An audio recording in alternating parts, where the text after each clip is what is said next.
Վանաձորի քաղաքապետարանի եկամուտների հավաքագրման բաժնի նախկին պետը, նրա տեղակալն ու ևս 6 աշխատակիցներ կանգնել են դատարանի առաջ։ Իրավապանները 3.5 տարի բաժինը ղեկավարած Արմեն Այվազյանին ու նրա ենթականերին մեղադրում են քաղաքացիներից ու ընկերություններից հավաքագրած հարկերն ու վարձավճարները գրպանելու մեջ։ Խոսքը 2.3 միլիոն դրամի մասին է։ Ըստ Դատալեքս համակարգում հրապարակված մեղադրանքի Այվազյանը 2022 թվականին պաշտոնը ստանձնելուն պես աշխատակիցների հետ համաձայնության է եկել եւ 2 տարի շարունակ օգտագործել լիազորությունները ի վնաս ծառայողական շահերի։ Քաղաքացիներից կանխիկ ստացել են հողերի հարկերը, աղբահանության վճարները, արտաքին գովազդի տեղադրման թույլտվությունները, խոստացել են նրանց փոխարեն կատարել վճարումները, ապօրինի վերահաշվարկներ կատարելով չեղարկել են վերջիններիս պարտավորությունները, քաղաքացիներին տրամադրել պարտավորություն չունենալու մասին տեղեկանքներ։ Իսկ կանխիկ հավաքագրված ընդհանուր 2.3 միլիոն դրամը համայնքի բյուջե չեն մուտքագրել,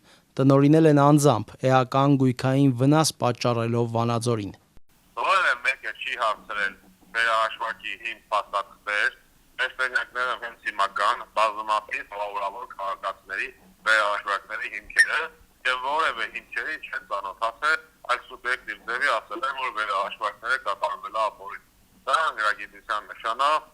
որ իրենք ցուցաբերել են։ Քաղաքապետարանի շուրջ աղմուկը բարձրացել էր այս տարվա գարնանը, երբ մեկ օրում 10 անձ ձերբակալվեց։ Ծանր մեղադրանքներով դատարան հասած Արմեն Այվազյանը պնդում է, թե իր ղեկավարած բաժնի դեմ որևէ իրական ապացույց չկա, իսկ քաղաքացիներն ու ընկերությունները նախաքննության ընթացքում ըստ նրա իր դեմ ցուցմունքներ չեն տվել։ Դրացի մեջ որևէ հիմնավոր բան չկա, որևէ գրագետ բան չկա։ Մինչ իրավապահները բաժնի աշխատակիցներին մեղադրում են պարտականությունները չկատարելու մեջ, Վանաձորի ավագանին դեռ 2023 թվականի վերջին ենթադրյալ չարաշահումների ժամանակահատվածում որոշել էր խրախուսել նրանց։ Այվազյանն այդ ժամանակ վստահեցնում էր, որ իր պաշտոնավարման ընթացքում հարկերի հավաքագրումը կրկնապատկվել է, ուստի իր բաժինն ամբողջ կազմով արժանի է խրախուսանքի։ Հաշվի առնելով մեր համայնքի եկամուտների կտրուկ աճը եւ այն ցուցանիշները, որ մենք կարողանում ենք այսպիսի սուբվենցիոն ծրագրեր իրականացնել, Ավագանին գրեթե միաձայն ընդամենը մեկ ձեռնպահով որոշել էր եկամուտների, ինչպես նաև առևտրի բաժինների աշխատակիցներին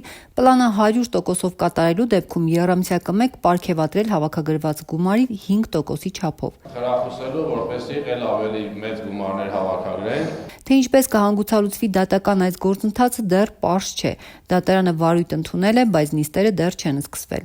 Հատկանշական է, որ նույն բաժնում նույնատիպ սխեմայով յուրացման դեպք արդեն արձանագրվել էր։ 1.5 տարի առաջ բաժնի նախկին աշխատակից Արթուր Ղազարյանը դատապարտվեց տասնյակ քաղաքացիներից ու ընկերություններից շուրջ 10 տարի կանխիկ գումար հավաքագրելու եւ 18 միլիոն դրամ յուրացնելու համար։ Այդ գործը ջրի երես դուրս եկավ 2021-ի տեղական ընտրություններից հետո, երբ Վանաձորի իշխանափոխությունից հետո համայնքապետի պաշտոնակատար նշանակվեց Արկադի Փելեշյանը, իսկ բաժնի ղեկավարումը ստանձնեց Արմեն Այվազյանը։ Դատական գործի համաձայն այս պատմության մեջ միակ դատապարտվածը բաժնի առաջին կարգի մասնագետ Արթուր Ղազարյանն է,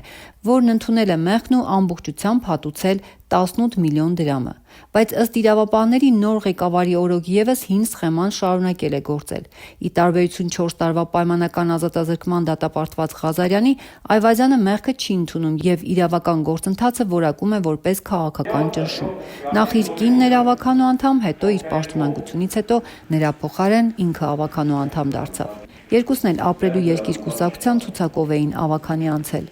Փորձել եմ իմ ավագանու եղած ժամանակում ճնշում են գործադրել եւ ամեն անգամ ձերբակալել համակարգի ավագանուստերի հետ։